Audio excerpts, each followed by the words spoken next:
Hey guys, Michael from Pinpoint Podiatry. As you guys know, Lonzo Ball has taken the Summer League by storm, and not only with his play, but everyone has been looking at what's been on his feet.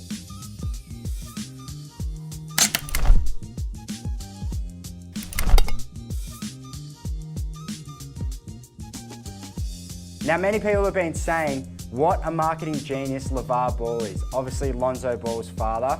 Now, with that being said, whether or not he only had a couple of Zo2s or this is a marketing ploy, Lonzo's shoe rotation is a great way to prevent injuries. It is, however, important to remember that where your foot strikes on the ground or the way that your foot is placed is directly influenced by function and movement at the hip. So this means that the greatest shoe in the world may not be able to achieve the desired outcome, whether that's tissue stress or alignment.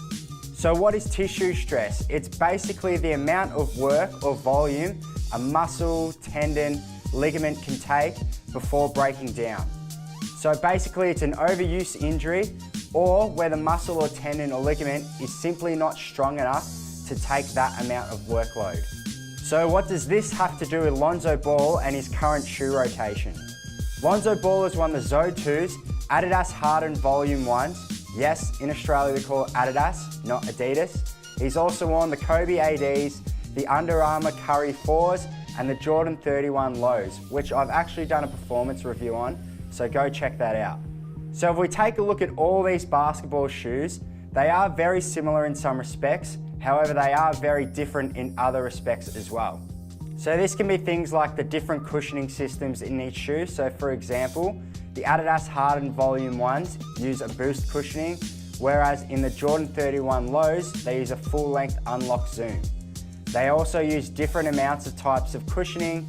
This can also be the way the shoe fits, the different traction patterns, or if you take a look closely at each shoe, the geometry of it. So this will influence the way your foot lands on the ground. So think about it like this. If you were to take a hammer and hit it against the wall in one particular spot, just how quickly that area of the wall will break down. But if you take that hammer and hit it in the top left-hand corner, the center, down to the bottom right-hand corner, you can imagine that each spot on that wall will take longer to break down. So that's my little analogy for shoe rotation. I don't know if that made any sense whatsoever, but let me know if it did. What? Bro, what are you talking about, man? So rotating your basketball shoes essentially decreases the likelihood of you getting injured. So if you are serious about your basketball and don't want to get hurt, I would seriously consider having a couple of pairs on rotation. Now this won't guarantee that you won't get injured. As you guys may or may not know, Lonzo Ball did have a minor strain in his calf at the end of this summer league. But most of the time, injuries are multifactorial, so it's not just always one thing that causes the injury, it's generally a multitude of things. So before the draft, Lonzo took a bit of time off before he got back into basketball. He may or may not be training his calves, they do look quite skinny.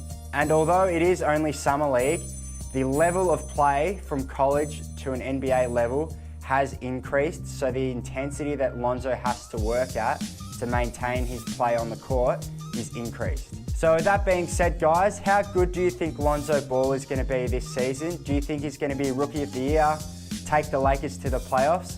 Let me know in the comments below. I'd be very interested to see what many people think. If you guys would like me to make an injury prevention video or an injury prevention program, let me know by liking and commenting down below in this video, or follow me on social media at Pinpoint Podiatry. And be sure to subscribe so you don't miss my next video, because I've got a lot of great content coming out. So thanks for watching the video, guys. Always, most importantly, be an ankle breaker, don't get your ankles broken, and I'll see you in the next video.